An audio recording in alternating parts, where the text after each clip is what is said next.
Ladies and gentlemen, we got some inside scoop about what's up. It ain't about what you hear, you thought you heard, whatever.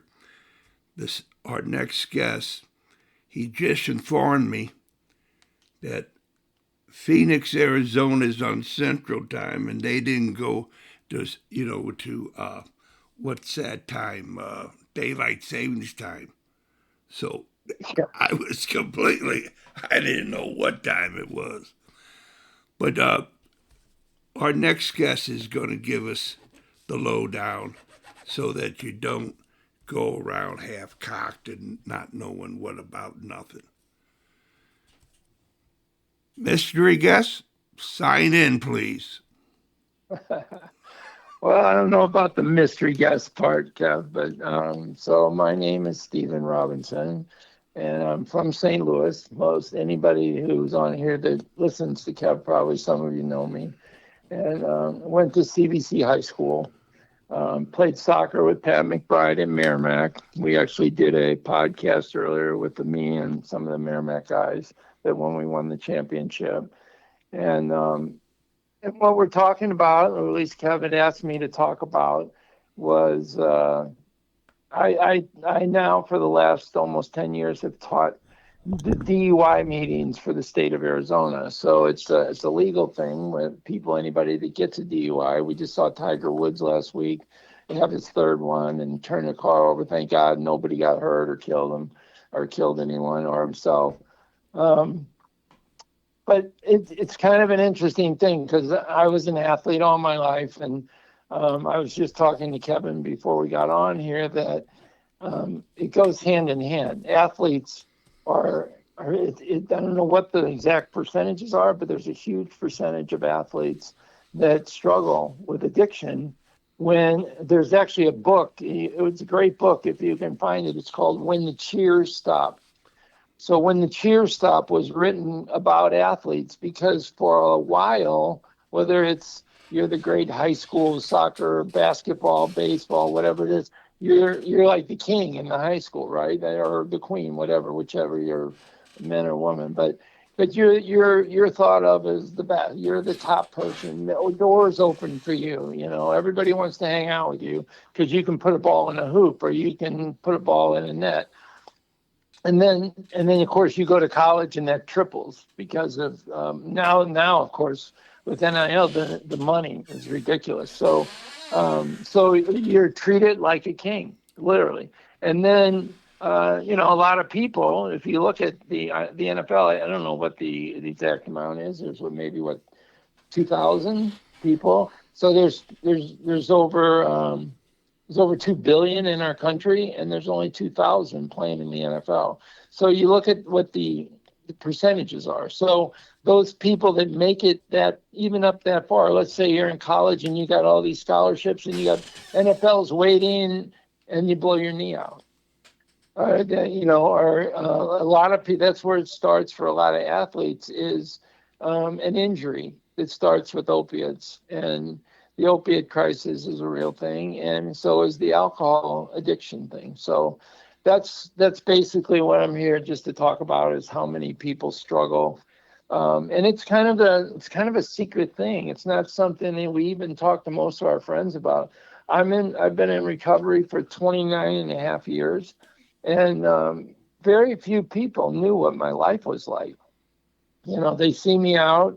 I'd be out in the bars with my clients and flying here and there. I was a national sales manager, so I'd fly everywhere, and I'd always drink on the plane. It's called coming in hot, So the plane would land, and I'd rent a car in every city, usually 20 to 23 cities a month, and I'd drive that car all over the city, and I've already been drinking all the way there. Then I go out with my customer at night. I party and drink with them till the last bar closed. I go to the airport, drive it over there, and I go to the airport the next morning. I sleep for 3-4 hours, head to the airport, and start all over again. Get on the plane, drink the Bloody Marys, and go. Now, not everybody does that, but to some level of it, most of us feel like it's okay to have a couple of beers and a hamburger and watch, a football game or a UFC fight and then drive home. And someone dies in this country every 54 minutes from a drunk driver. Mm. Mm, Every mm, 54 mm. minutes. So, and by the way, this is the thing that I never realized, because I always thought, well, I can hold my alcohol. I drink a lot. I can drink a lot, and I'm a good driver. So this doesn't really apply to me. But this isn't about going the wrong way on the freeway or drag racing. This is about sometimes 1 inch or 1 second. 1 second takes them from being in my classroom to 20 years in prison. Wow. So I'll give you an example. There was a video that I'm going to show tonight in a little while at my class. A college kid graduated in April in Florida from Florida State. Great guy, straight A student, graduated in April, went to prison in July for 22 years. And all he did was do what we did. He went out and partied a little bit. He was driving home. He's a good driver. So he was leaving a stoplight. It's one of these things where two lanes go into one. So, one lane has to slow down a little. But they both went straight up, and then the guy on the right side of him cut him off. He would have hit him. So he's a good driver. So he swerved over to miss him. And when he swerved over, he hit the back end of this girl's car that was over there. And her car went spinning around and spinning around, right? So that puts him in my class for 36 hours of my class time teaching him. The problem is when her car spun around, it hit a tree. And when it hit the tree, both girls' necks in there were snapped and they both died. So here's the interesting thing. There was only one tree in the next 200 yards. So there's only one tree in the next 2 football fields, which means if he would have swerved over 1 second later, he'd be in my class. 1 second earlier, 22 years in prison. And this is stuff nobody teaches us when we grow up, about the insanity of how many people are sitting in a prison cell or they got a little, grave thing over the top of them because of drinking and driving.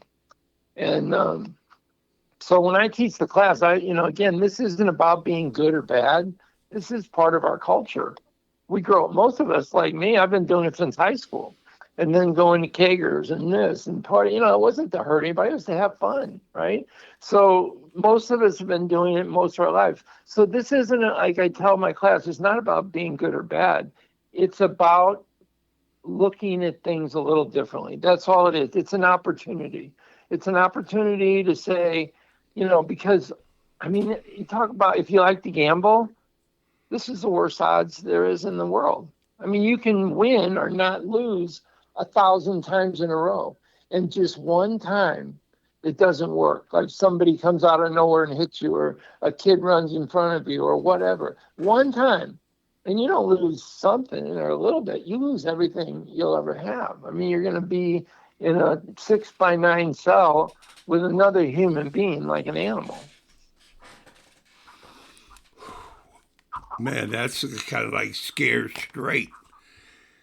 Yeah, it is.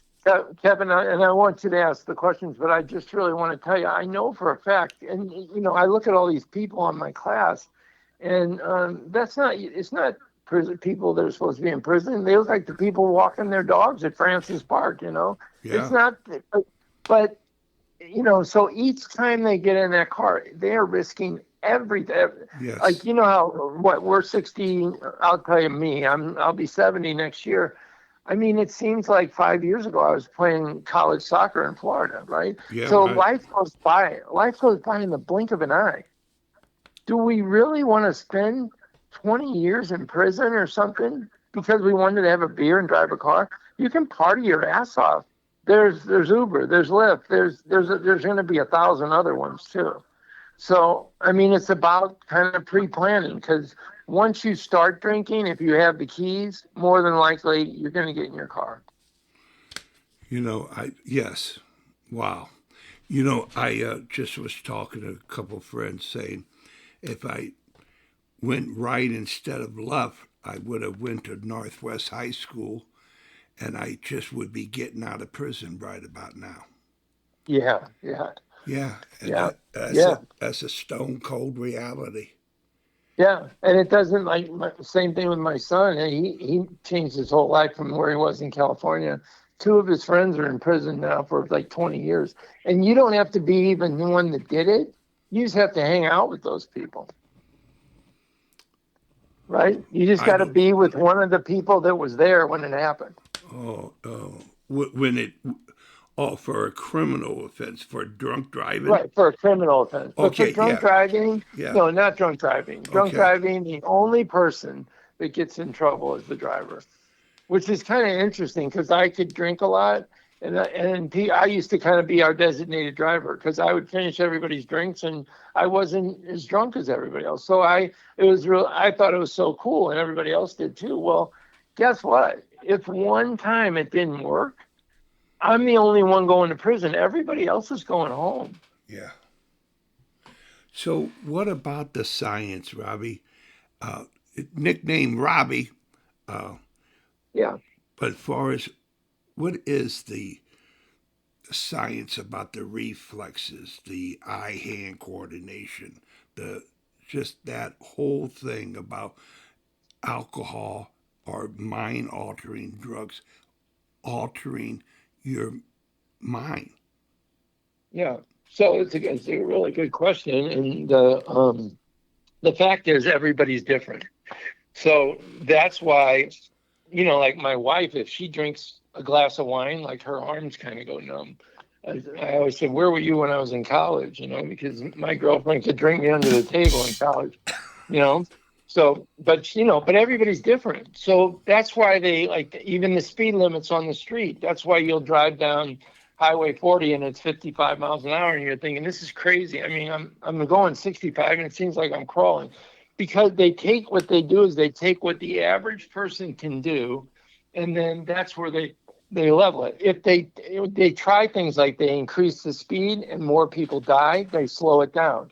And that's why all the speed limits are where they are, because some people just are bad drivers. Some people, if they have a drink or two, they can't drive at all, right? So what you're asking about science, so Kev, put your hand out in front of your face right now. All right. And wiggle your fingers. Okay. Okay, you wiggling them? Okay. You got it. So, all right, your fingers are wiggling. They're not wiggling on their own. Your brain's telling them to wiggle, hopefully. Right. Your brain's telling them to wiggle. So, some people have a drink, and there are one or two beers or one or two drinks, and they're not stuttering. They're not staggering around. But they'll look at their fingers and tell their brain's telling their fingers to wiggle, and it's like a tenth of a second, a half a second, an eighth of a second, something. The message goes from one side to the other, but it's received slower. That's why a lot of people hit curbs, sideswipe cars, because they knew it was there, and they don't know why, because they knew it was there, or God forbid, a person runs in front of you. You're saying swerve, but that message is delayed from when it's sent to one side to where your actually movement is delayed. And everybody's different. Some people, it doesn't really delay at all. Other people, it's a noticeable delay. And so that's why they never know. And so the bottom line is you could be a person that drinks a lot and can drink a lot and blah, blah, blah. But it doesn't, whether you had 10 drinks or one drink, if someone dies today, there's 6.5 million people in Mothers Against Drunk Drivers that lost a loved one. It's either they lost a son, a grandson, a daughter, a husband, a wife, whatever. Not all mothers, but so 6.5 million. So they're pissed. They're just pissed. None of those people had to die. So right now, if you even have one beer and you're driving down the road, and let's say a kid, you're pulling into your subdivision, and a kid's up there on the lawn, and his little brother runs out for a pass from the football, and the brother throws the football out in the street, and the little brother runs out to catch the ball. He's not looking at the cars. He's looking at the football, and he runs right in front of your car. And you're like, hey, boom, boom, and boom, he's down. Well, when the ambulance gets there and the fire truck and the police car, the first thing they're going to ask you is, had you had anything to drink today? And if you had one beer or 10, and that kid dies, you're looking at 20 years in prison today. They used to give you 2, 3, 4 years in prison. That's gone. There is no 2, 3 years in prison if you kill somebody today. Yeah. And here's another really, really important thing to know. I can't state about St. Louis, but or certain places around the country. But in Arizona, once you get a DUI for the next 2 years, like I got one, a long time ago. I got one, and what happened is that they can actually run your license plate. So, so this was the last time I drank for a couple of days. It was like 9 years ago. And I had only had 2 beers and I got a DUI here. So, which was good for me because I shouldn't have been drinking, right? So, and I haven't drank since. But anyway, so what I found out is I got pulled over twice in the next year and a half, and I wasn't even doing anything. They pulled me over. They said my license plate light was blinking. It wasn't blinking when I got out of the car. And then the next time they followed me for like 5 miles, and they pulled me over and said I touched the white line. Bottom line is both times they went through my whole car. They looked under the seats and the trunk, everything. And it was because of the DUI. So the new technology on license plates in Arizona, they can run up to 50 license plates on a street. So if they're on a street and they run the whole street and you have a recent DUI or a felony, or you have you're driving on a suspended license, or you have a warrant for your arrest, you're going to pop up on their screen in their car. So as a DUI person, you're going to, for the next 2 years after a DUI, you actually pop up on the screen in their car. And so what does that do? It gives them, that doesn't mean they're going to arrest you, but they're going to take another look at you. Wow. So that's why, Kev, just to end this, that's why when you get a second DUI, it's not 2, 3, 4, even 1 week in jail. You're looking at a minimum of 30 days in jail. In 7 years, if you get a second one in 7 years. If you get a third one, it's 6 months in prison minimum, 6 months to a year for 1 beer. So, and that's 7 years. That's a long time. So I would have gotten 2 more DUIs had I even had 1 beer. I cheated. I quit drinking, But if I would have even had 1 beer, both times they pulled me over, I would have been in prison for 6 months. And that was both in a year and a half. Yeah. Before the technology, I knew and talked to a highly decorated police officer from the St. Louis city, little guy who picked all the cars, man. He would put those, the wheel locks. He would drive, say, I think that's one, and he would run it. Yep, there it is. Oh, there's another one. He had an uncanny knack of doing these numbers, right? And he locked up everybody, the cars. And I said, man, what, poor guy, he wasn't this, it wasn't that, or whatever. Hey, no, that's not how it works, man.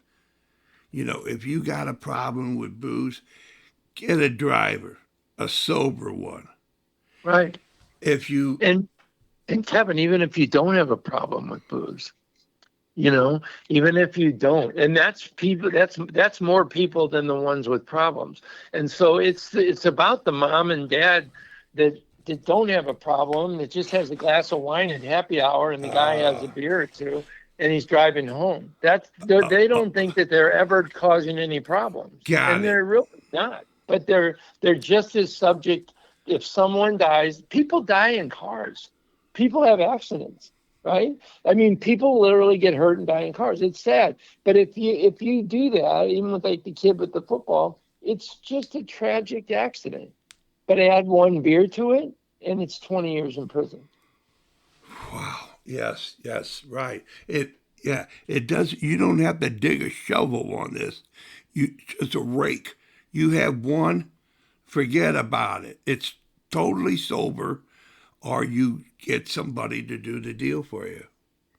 Yeah. So I think it's almost harder. People that they have an alcohol problem, they already know that they got a problem with stuff they do. I knew for a long time I needed to quit drinking. So I kind of beat myself up over a lot of things, not just driving, but how I was living my life. But for the guy that's really a pretty regimented, good guy, working out every day, just has a couple of beers and drives home, he's the one that no one ever sees that there's any way that anything bad would ever happen to him. But it doesn't matter whether it's your fault or not, Kev.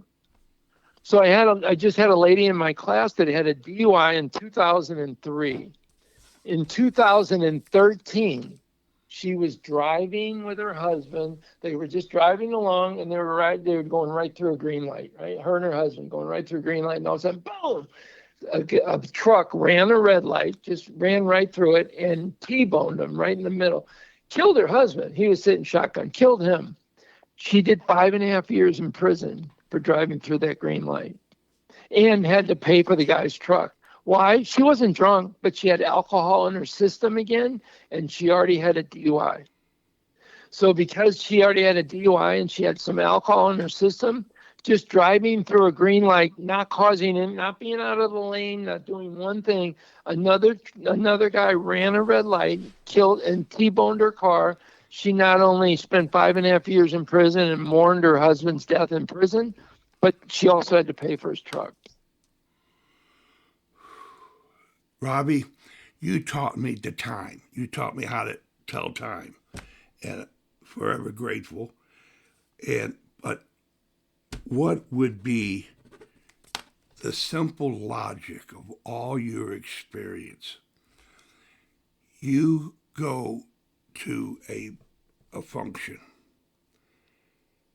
and Yep. you know with assurity, certainty, that you're going to have a drink. You're going to toast somebody. Yeah. And you're going to be around people who drink and this and that. And what would you tell those people, if it's total sobriety, whatever, what would you tell those people? Leave your keys at home. Because if you drive there with the understanding, well, if I start drinking, I'll just take an Uber. You're not going to take an Uber when you start drinking, because not that you can never do that. Sometimes maybe you will, but it only takes once. So the problem is, once we start drinking, believe me, I know this inside out. We just think differently. It's amazing what they put in those bottles, Kev. I mean, when I drink, I am so much better looking, so much funnier, so much stronger. It's crazy what they put in those bottles. Yeah, I mean, it's not true, but that's what we think, right? Yeah, So the chemical makeup. When it comes time, it comes time to go home, and we're only going a couple of miles, and I feel fine. I know I'm not supposed to go, but look, I don't want to. I got to work in the morning. I don't want to have to come back for my car. I'm going to be careful. I'm just going home, and that has nothing to do with you. It has to do with the other 2 million drivers, And by the way, 2 out of every 3 drivers are looking at their phone. Wow. So that's why I sold my motorcycle, because, I mean, so many people are looking at their phone. They don't stay in their lane anymore, and there's no way I was going to lay that thing down because somebody just kind of veers over and sending a text, So drinking and driving is the same thing. It's, by the way, I mean, it's when they actually compare it, the same thing, drinking and driving and texting. But when you're drinking, you might see 3 of something. But when you're texting, you're not even looking. Wow. So that's a whole nother problem. But, so it's really about being distracted while you drive. And whether it's alcohol, whether it's, even talking on the phone mentally, you're just different. Right? You get mad at somebody, you go right through a red light. I just got distracted, Robbie, and I'm going to have to go. So okay, I'm going to close it up, and I'm going to get back to you, and everything will be man. okay. Are you okay? Oh, I'm okay if I get going. All right. Okay, bud. Thank you, All man. Right. Bye-bye.